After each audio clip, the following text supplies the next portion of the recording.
Olá! Hoje a gente vai desvendar uma crítica sociológica fascinante sobre a corrida de rua moderna. Sabe aquela atividade física que parece a coisa mais natural e instintiva do mundo? Pois é, segundo a obra de Bartolomeu Barros Júnior, ela foi profundamente moldada pela lógica do capitalismo.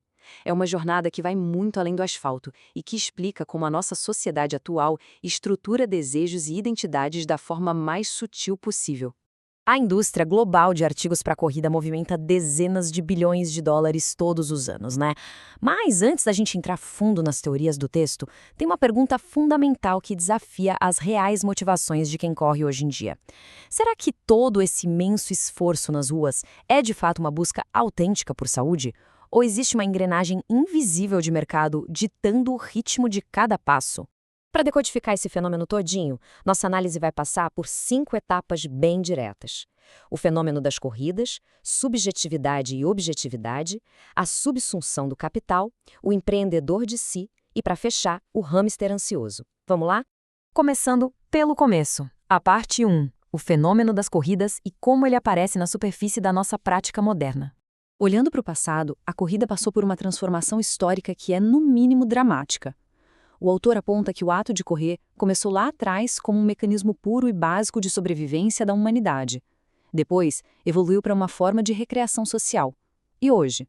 Hoje atingiu o estágio de uma mercadoria espetacularizada, totalmente voltada para o consumo e para uma performance extrema. É só abrir as redes sociais no fim de semana para ver isso na prática. A cena atual está cheia de maratonas amadoras extenuantes e provas no estilo Ironman. O texto destaca bem essa busca constante pela validação virtual, a famosa caça aos biscoitos online, sabe? Usando as medalhas físicas como grandes símbolos de sucesso. Mas, no fundo, a crítica sugere que isso seria uma tentativa de preencher um vazio existencial bem típico da nossa era. Mas de onde vem esse vazio? Para entender isso, a gente entra na seção 2, mergulhando na estrutura filosófica que o autor traz sobre subjetividade e objetividade. Com base na teoria marxista discutida no material, a nossa subjetividade não é algo que simplesmente nasce com a gente ou que fica trancada na nossa cabeça. Na verdade, ela é o complexo de relações que a gente estabelece socialmente. Ou seja, a subjetividade está sempre em desenvolvimento, super enraizada na vida coletiva. Por outro lado, a objetividade é a realidade material que nós construímos. E tem um ciclo, um vai e vem dialético constante aí. O ser humano transforma a natureza, por meio do trabalho criativo, e ao fazer isso, acaba enriquecendo a própria sensibilidade.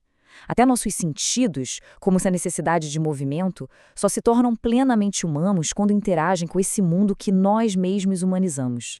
Aqui, o texto faz um contraste fortíssimo. De um lado, temos a verdadeira essência social da humanidade, que é naturalmente coletiva e interdependente. Do outro, a análise descreve o que considera ser a grande tragédia moderna, um indivíduo totalmente isolado, focado apenas no consumo privado e profundamente alienado tanto do próprio corpo quanto da sua comunidade. E aí fica a pergunta: como foi que o corredor moderno se distanciou tanto dessa essência coletiva? Isso nos leva à terceira seção, a subsunção do capital. Olha, esse conceito é absolutamente central para entender o todo. O material argumenta que, no capitalismo tardio, o sistema não quer só o nosso tempo de trabalho na fábrica ou no escritório.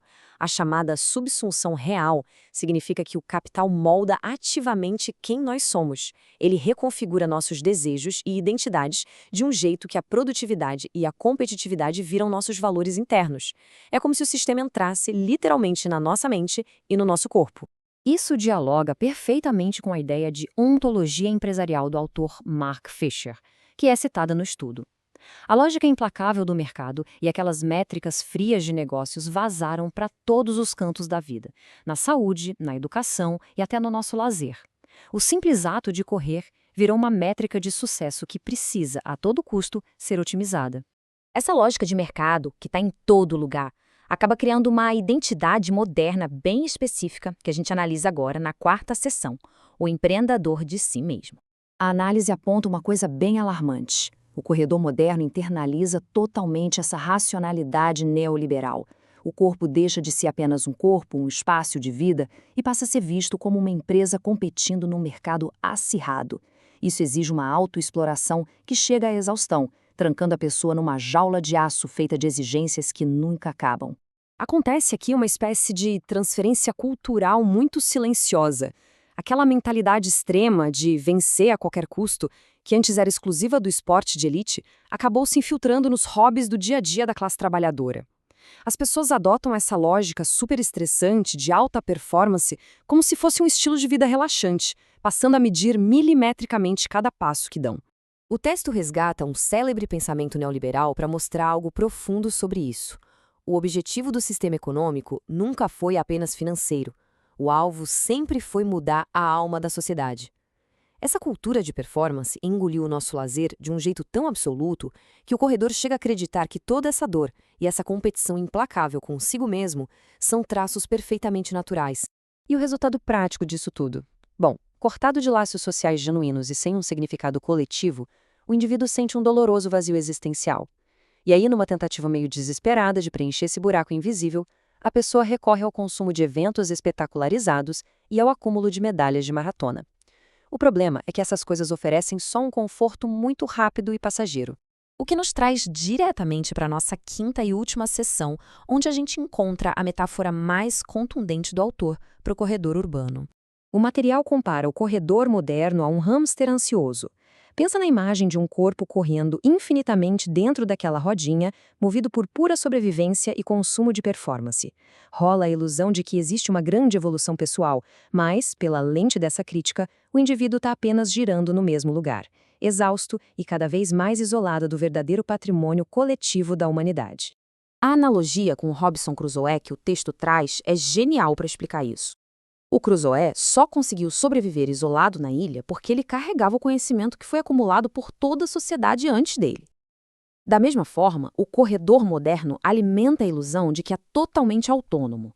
Ele acaba se cegando para o fato de que a sua intimidade e os seus sentidos humanos foram esvaziados e transformados em pura mercadoria. Para fechar a nossa análise de hoje, fica aqui um pensamento altamente provocativo deixado pelo material. Estamos realmente correndo de forma livre rumo à nossa evolução pessoal? Ou somos apenas engrenagens disputando espaço dentro da roda invisível de uma sociedade fragmentada? É um convite indispensável para repensarmos a forma como nos relacionamos com nossos hobbies, com o conceito de saúde e, claro, uns com os outros.